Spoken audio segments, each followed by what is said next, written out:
Hello, on va comprendre le routage réseau et les interfaces sur Azure. On commence par les routes réseau qui sont système par défaut. On a bien évidemment, ils sont assignés à du subnet. Imaginons ici, vous avez un virtual network et vous avez un subnet back-end, un autre subnet front-end. Vous avez par défaut une table de routage qui est appliquée à ce subnet avec des routes système par défaut. Et on retrouve sur table de routage système, comme c'est par défaut, vous avez cette route qui définit le routage dans le même réseau, c'est-à-dire que la communication au niveau de même VNet, il communique à travers cette règle qui est au niveau de la table de routage. Et le next hop, c'est le réseau virtuel, c'est-à-dire que chaque subnet peut communiquer avec l'autre sans avoir un routeur ou même si tu as par exemple 10.010/24 et l'autre 10.020/24, tu vas pas déployer une appliance qui fait le routage, il faut juste se baser sur le routage par défaut système. Aussi, vous avez une route 000/0 qui route vers Internet, c'est-à-dire que par défaut, les serveurs que vous avez peuvent accéder à Internet à travers cette route.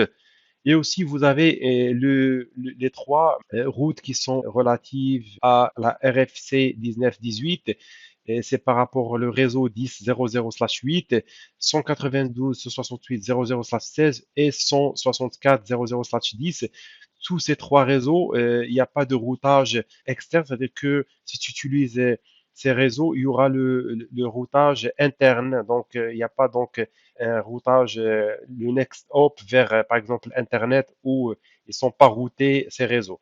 Donc, voilà, donc, d'autres routes qu'on va voir aussi qui sont facultatives. Par exemple, ici, on parle de par défaut, mais lorsque tu crées, par exemple, un périne, imaginons que vous avez 10.1.0.0/16, vous avez donc cette route qui s'ajoute, c'est-à-dire le périne permet que deux virtual networks communiquent entre eux.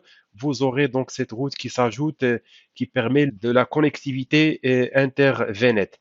Aussi, vous avez la passerelle de réseau virtuel. Si vous déployez une passerelle virtuelle, vous avez par défaut un préfixe publié à partir du site via le protocole BGP ou configurer la passerelle de réseau local. Donc, vous avez bien sûr aussi le next hop, ça va être la passerelle du réseau virtuel.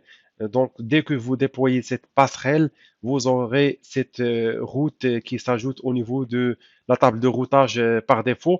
Et aussi, vous avez, lorsque tu utilises le Virtual Network Service Endpoint, par exemple des services, par exemple PaaS comme un storage account ou une SQL database, lorsque tu utilises le service endpoint, tu vas donc avoir une route qui s'ajoute aussi et qui route vers le Virtual Network Service Endpoint comme le next hop ou le tronçon suivant pour la partie routage. On a des routes personnalisées qu'on peut créer, on appelle ça l'UDR ou route définie par l'utilisateur. Vous pouvez définir des routes personnalisées pour remplacer les routes système puisque on ne peut pas supprimer les routes système. C'est-à-dire que tu peux créer une autre route personnalisée pour remplacer le routage et bien sûr au niveau de votre réseau au subnet. Vous pouvez créer les types de routes en type appliance virtuelle, aussi passerelle de réseau virtuel,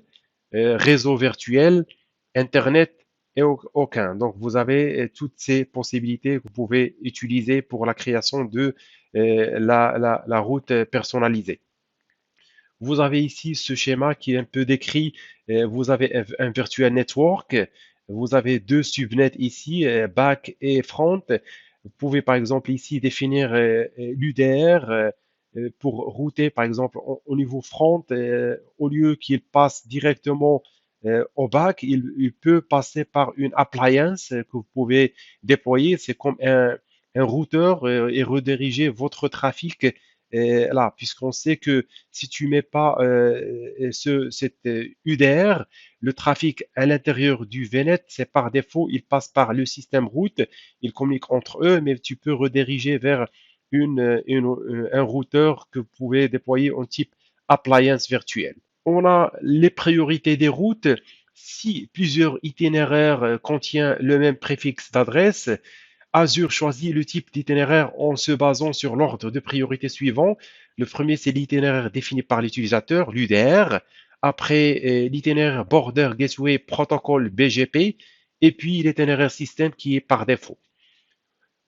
Azure choisit l'itinéraire sur la base de l'adresse IP de la destination, c'est-à-dire il check l'IP en destination à l'aide de l'algorithme de correspondance de préfixes le plus long.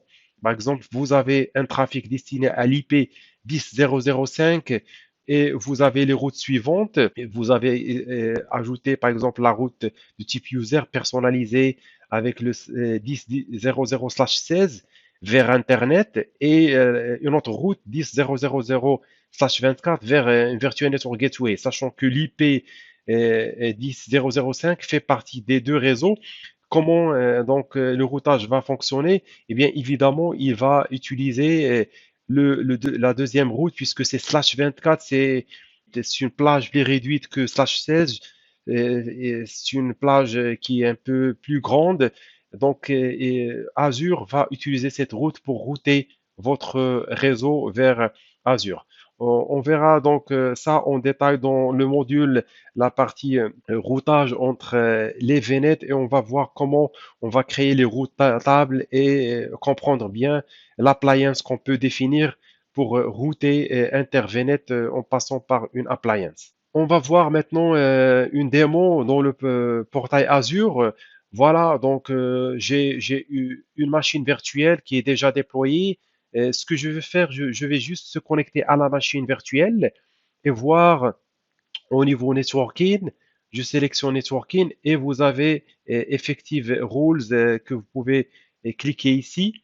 Vous descendez sur effective route, vous aurez quelles sont les routes qui sont appliquées à cette machine virtuelle. C'est-à-dire que il y a des routes qui sont système par défaut et vous pouvez voir ici. Donc voilà, il y a la source est default. Et vous avez donc la première route qu'on voit, c'est la route au niveau de même VNet. Vous avez la deuxième, c'est l'accès Internet, c'est-à-dire que la VM va accéder à Internet et la deuxième, troisième, quatrième, et ça, ce sont des routes qui sont n'ont pas de next hop, ça reste le trafic dans le même réseau. Vous avez donc cette vision sur les routes qui sont appliquées.